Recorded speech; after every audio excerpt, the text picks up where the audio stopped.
CW6SanDiego.com and join us right here at 4 o'clock for a full hour of news. Right now, Linda, Clint, back to you. All right. Thanks, Jim. You know, we all want the best job, more money. And this morning we're talking about Feng Shui for success. We have this guest here who's going to talk about incorporating this in your life. And she says anybody can do it. We'll see. Jessie Kim is a third-generation certified Feng Shui consultant. Did I even say that right? Feng Shui. Feng Shui. You hear people say it in all these different ways. It just means air, water and air. But Feng Shui? Feng Shui. Feng Shui. Okay. Yeah. Okay. So tell us about it, really the concept of it. Feng Shui is all about how do you create good energy into your home, or it's just more in the energy-wise, how do you welcome people into the house? So do you open up your front door and does it feel welcoming and warm for anybody to walk in, or as soon as you walk in or you don't want guests to come in, you're constantly cleaning up. You want to make sure it's a house that everybody is welcome to come into and you feel welcome and comfortable in. That's what it is, just creating a space that everyone can live in and be comfortable in. Okay, and it's different for everyone, right? Mm-hmm. Yeah, now I wonder, you just said is it welcoming when you come in? Does it matter what type of design your home is? Because you walk into our house, the stairs are immediately to your right. It doesn't open up into the big room for about 10 feet.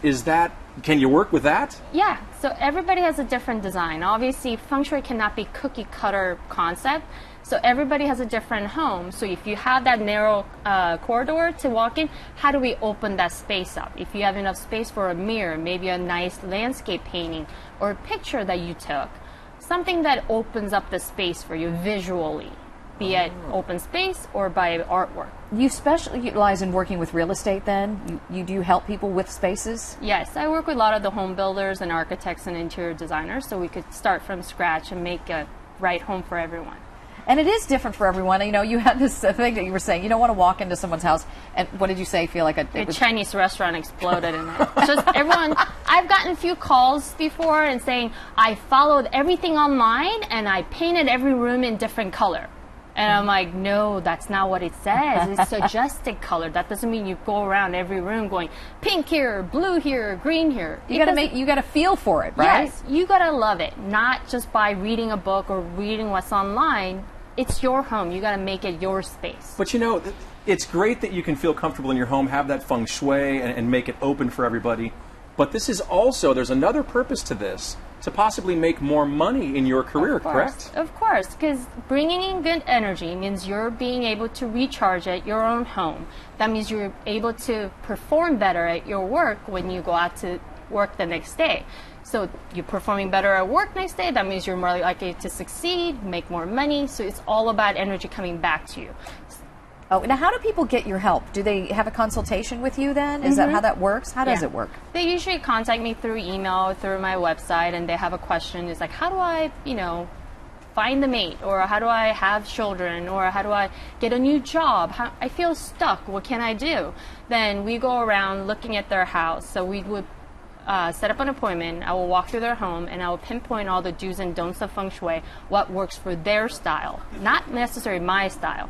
Because for me, gold might work, but then the other person, like I said, it's not their favorite color, then let's look for something else. I notice you said gold, a golden elephant there. And I've noticed, my aunt is this way as well, there's always seems to be an elephant involved in some type of feng shui. Is that on purpose or it just makes you feel comfortable? What's the deal with There's that? There's an elephant in the room that you shouldn't talk about. Is that what it is? No, so there are different animals that symbolizes different things, but with the elephant, it just represents prosperity and protection. So if you think about it, back in the days, if a prince rode in an elephant, they're very wealthy, right? So it's a sign of protection, as well as with their trunk, they're able to push any barriers out of the way. So it symbolizes good wealth, good fortune, everything coming in. Also, you got to remember how the trunk is on the elephant as well. If the trunk is pointing down, it's usually for protection and fertility.